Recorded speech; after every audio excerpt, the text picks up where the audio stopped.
Hi everybody, I hope you're doing okay. I wanted to jump on today and talk about a day that for me is really important in the calendar, but for me it's something that should be important every day for everybody. October 10th is World Mental Health Day, and I know I bang on an awful lot about mental health, but this day really should be a day that we stop and we reflect and we start to think about the mental health of ourselves and of others if we're not doing that already. Now, I know there's so much confusion out there with regards to wellness, well-being and mental health and what the differences are between all of them. I even wrote a chapter about it in my book just to try and make that a bit more helpful, a bit more clear to people. But let's talk about mental health.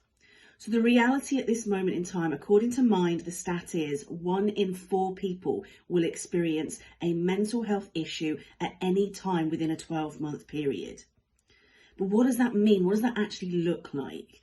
Well, what that means is people are experiencing things like anxiety issues, panic issues, fear issues. They're struggling with mood swings, different types of disorders, stress-related issues.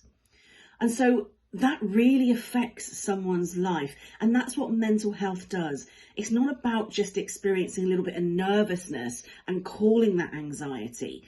It's about having an anxious issue that actually stops you living your life the best way that you can live your life. I write about the fact that if 1 in 4 people are experiencing a mental health issue, then the likelihood is there's another 3 in 4 people who are therefore at risk at developing a mental health issue as well. And that's what I focus on. That's what is so important to me. When it comes to our mental health, we have to look at what can we use and what can we work with to help us through a recovery process. So if we are experiencing those anxiety issues, those disorders, those mood swings, those high levels of stress that are really affecting our life, that we have our tool belt that can help us recover from that and get ourselves back to our optimal mental health and well-being again. But equally, it's important that if you don't experience mental health issues yet, you put a prevention model in place for yourself. And you do that using wellness tools and wellbeing tools to help boost you as much as you can. And that can then help to protect your longer term mental health. I personally struggled with my mental health in quite a severe way. Back in, it must be now 2015, my life was on paper was absolutely perfect. Married, new house, moving to a new area, great job, everything was great. But because of my own history of mental health, I grew up in a family surrounded by mental health. I saw inside my first mental health hospital when I was 10 years old, and I saw that reoccur again all the way through until I was 18 years old. And so for me, although I was very aware of mental health, my own fear stopped me from acknowledging the signs and symptoms in myself that were telling me that I might be experiencing mental health issues as well.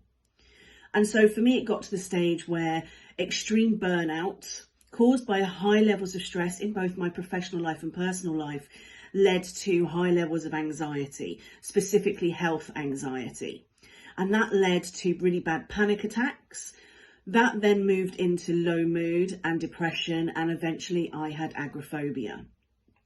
The time period to go through all of those was less than a year. It happened really quickly, and it's changed my life forever. I was very fortunate that I was in a position at that time and supported by my employer to be able to take the time off and get myself back to optimal mental health again, which is exactly what I tried to do. But through that process, you start to identify that maybe some of the root causes of your current mental health issues might lie in issues that existed earlier in your life. And that's what I had to work through. I had to finally acknowledge that for me on a personal level, what I was going through wasn't just about what was happening in the current now. I had to look at my past in order to manage my present so I can move into the future.